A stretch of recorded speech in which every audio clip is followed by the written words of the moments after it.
जो वंचित तबका है SC/ST OBC का, उनको ठेकेदारी की व्यवस्था जो है 2007 से 12 की जो मौजूदा सरकार थी BSP को उनके नेतृत्व में मिली थी। लेकिन बाकी सरकारों ने कभी ये नहीं सोचा कि इन वर्गों के जो ठेकेदार हैं उनको भी अवसर मिलना चाहिए, क्योंकि जिनकी सरकार होती है वो लोगों को लाभ देते हैं। इस भेदभावहीन प्रक्रिया के कारण जो ठेकेदारी व्यवस्था SC/ST OBC के लिए ठेकों में आरक्षण की व्यवस्था सरकार है। अगर वो वास्तविकता में दलित, पिछड़े, आदिवासियों के सच्चे हितैषी हैं तो इन वर्गों को तरक्की के लिए ठेकेदारी में आरक्षण की व्यवस्था सरकार को करनी चाहिए। इंदिरा गांधी जी की जो सरकार थी उसके नेतृत्व में SC/ST के लोगों को पट्टों की व्यवस्था की गई। फिर 2007 से 12 या उससे पहले जो BSP की सरकार है उसमें भी पट्टों की व्यवस्था चालुकाल, बैकवर्ड, जो अति पिछड़ी जातियां उनको की गई थी। लेकिन उसमें क्लोज था कि अगर सरकार चाहे तो इन जमीनों को वापस ले सकती है। वर्तमान की जो सरकार है जो दलितों के पैर छूती है, पैर धोती है, उनके घर भोजन करने जाती है, पिछड़ी जातियों के हितैषी होने का नाटक करती है, उस सरकार ने वो भूमि वापस लेनी शुरू कर दी। सरकार भूमि वापस ले रही है, लेकिन भूमि के बदले में ना मुआवजा दे रही है ना भूमि दे रही। जो बंजर भूमि हमारे लोगों ने मेहनत करके किसी तरह से तैयार करके उनको आज अब इस हैसियत में खड़ा कर दिया उन भूमियों को कि उन पर खेती भी हो रही है और उनकी कीमत भी बढ़ गई। जानबूझ के षड्यंत्र करके आज सरकार उन भूमियों को हमसे छीन रही है। कई बड़े मामले मेरी जानकारी में है। अलग से उनको अब उत्तर प्रदेश और केंद्र की सरकार जो है वो पारित उनको दे, जिससे कि वो जातियां भी मुख्य धारा में आ सके। उसके साथ बैकलॉग उत्तर प्रदेश में पिछले 5 सालों की सरकार वो रही और 1 साल की सरकार अब हम देख चुके। इस 1 साल में शायद ही बैकलॉग में चर्चा हुई हो। जो आरक्षण व्यवस्था के अनुसार जो भागीदारी मिलनी थी, जब बैकलॉग भरा ही नहीं जाएगा तो भागीदारी कहां से होगी। आज सरकार जानबूझ के लेटरल एंट्री या ठेकेदारी प्रथा या संविदा के जरिए लोगों की नियुक्ति करती है, तो जो आरक्षण व्यवस्था उसका पालन नहीं होता। इसलिए हमारी सरकार से मांग है कि बैकलॉग की जानकारी साझा की जाए। हमने RTI भी मांगी है, काफी दिन से RTI पेंडिंग पड़ी है। और बैकलॉग को अब उत्तर प्रदेश में अति पिछड़ी और पिछड़ी वर्ग की जातियां और दलित जो जातियां हैं उनको हिस्सेदारी देने के लिए अब बैकलॉग को भरा जाए। एक तरफ सरकार सरकारी नौकरियां खत्म कर रही है, वहीं विद्यालयों में भी जो है विश्वविद्यालयों में NFS के जरिए SC/ST को बहाल किया जा रहा है। OBC को भी उससे बहाल किया जा रहा है, उनको नियुक्तियां नहीं दी जा रही है।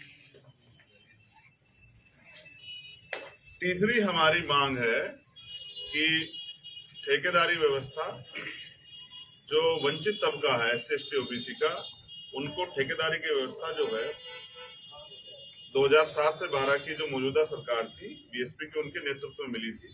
लेकिन बाकी सरकारों ने कभी ये नहीं सोचा कि इन वर्गों के जो ठेकेदार हैं उनको भी अवसर मिलना चाहिए, क्योंकि जिनकी सरकार होती है वो अपने लोगों को लाभ देते हैं। इस भेदभावहीन प्रक्रिया के कारण जो ठेकेदारी व्यवस्था SC/ST OBC के लिए ठेकों में आरक्षण की व्यवस्था सरकार को करनी चाहिए। अगर वो वास्तविकता में दलित, पिछड़े, आदिवासियों के सच्चे हितैषी हैं तो इन वर्गों को तरक्की के लिए ठेकेदारी में आरक्षण की व्यवस्था सरकार को करनी चाहिए। इंदिरा गांधी जी की जो सरकार थी उसके नेतृत्व में SC/ST के लोगों को पट्टों की व्यवस्था की गई। फिर 2007 से 12 या उससे पहले जो BSP की सरकार है उसमें भी पट्टों की व्यवस्था चालुकाल, बैकवर्ड, जो अति पिछड़ी जातियां उनको की गई थी। लेकिन उसमें क्लोज था कि अगर सरकार चाहे तो इन जमीनों को वापस ले सकती है।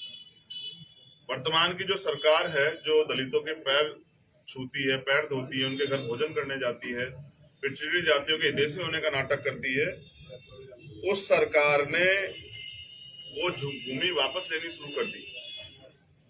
सरकार भूमि वापस ले रही है, लेकिन भूमि के बदले में ना मुआवजा दे रही है ना भूमि दे रही। जो बंजर भूमि हमारे लोगों ने मेहनत करके किसी तरह से तैयार करके उनको आज अब इस हैसियत में खड़ा कर दिया उन भूमियों को कि उन पर खेती भी हो रही है और उनकी कीमत भी बढ़ गई।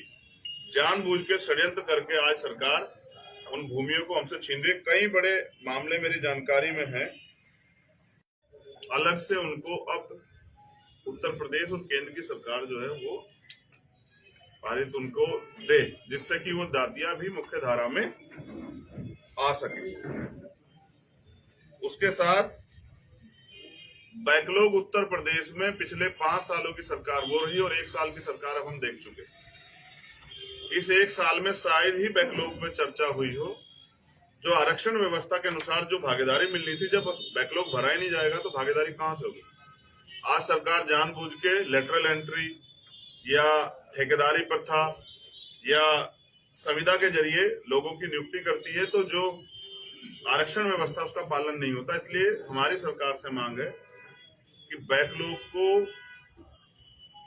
बैकलॉग की जानकारी साझा की जाए। हमने आरटीआई भी मांगी है, काफी दिन से आरटीआई पेंडिंग पड़ी है, और बैकलॉग को अब उत्तर प्रदेश में अति पिछड़ी और पिछड़ी वर्ग की जातियां और दलित जो जातियां हैं उनको हिस्सेदारी देने के लिए अब बैकलॉग को भरा जाए। एक तरफ सरकार सरकारी नौकरियां खत्म कर रही है, वहीं विद्यालयों में भी जो है विश्वविद्यालयों में एनएफएस के जरिए एससी एसटी को बाहर किया जा रहा है। ओबीसी को भी उससे बाहर किया जा रहा है, उनको नियुक्तियां नहीं दी जा रही है। तीसरी हमारी मांग है कि ठेकेदारी व्यवस्था, जो वंचित तबका है एससी एसटी ओबीसी का, उनको ठेकेदारी की व्यवस्था जो है 2007 से 12 की जो मौजूदा सरकार थी बीएसपी की, उनके नेतृत्व में मिली थी। लेकिन बाकी सरकारों ने कभी ये नहीं सोचा कि इन वर्गों के जो ठेकेदार हैं उनको भी अवसर मिलना चाहिए, क्योंकि जिनकी सरकार होती है वो अपने लोगों को लाभ देते हैं। इस भेदभावहीन प्रक्रिया के कारण जो ठेकेदारी व्यवस्था एससी एसटी ओबीसी के लिए ठेकों में आरक्षण की व्यवस्था सरकार को करनी चाहिए। अगर वो वास्तविकता में दलित, पिछड़े, आदिवासियों के सच्चे हितैषी हैं तो इन वर्गों को तरक्की के लिए ठेकेदारी में आरक्षण की व्यवस्था सरकार को करनी चाहिए। इंदिरा गांधी जी की जो सरकार थी उसके नेतृत्व में एससी एसटी के लोगों को पट्टों की व्यवस्था की गई। फिर 2007 से 12 या उससे पहले जो बीएसपी की सरकार है उसमें भी पट्टों की व्यवस्था चरणकार बैकवर्ड जो अति पिछड़ी जातियां उनको की गई थी। लेकिन उसमें क्लोज था कि अगर सरकार चाहे तो इन जमीनों को वापस ले सकती है। वर्तमान की जो सरकार है जो दलितों के पैर छूती है, पैर धोती है, उनके घर भोजन करने जाती है, पिछड़ी जातियों के हितैषी होने का नाटक करती है, उस सरकार ने वो भूमि वापस लेनी शुरू कर दी। सरकार भूमि वापस ले रही है, लेकिन भूमि के बदले में ना मुआवजा दे रही है ना भूमि दे रही। जो बंजर भूमि हमारे लोगों ने मेहनत करके किसी तरह से तैयार करके उनको आज अब इस हैसियत में खड़ा कर दिया उन भूमियों को कि उन पर खेती भी हो रही है और उनकी कीमत भी बढ़ गई। जानबूझ के षड्यंत्र करके आज सरकार उन भूमियों को हमसे छीन रही है। कई बड़े मामले मेरी जानकारी में है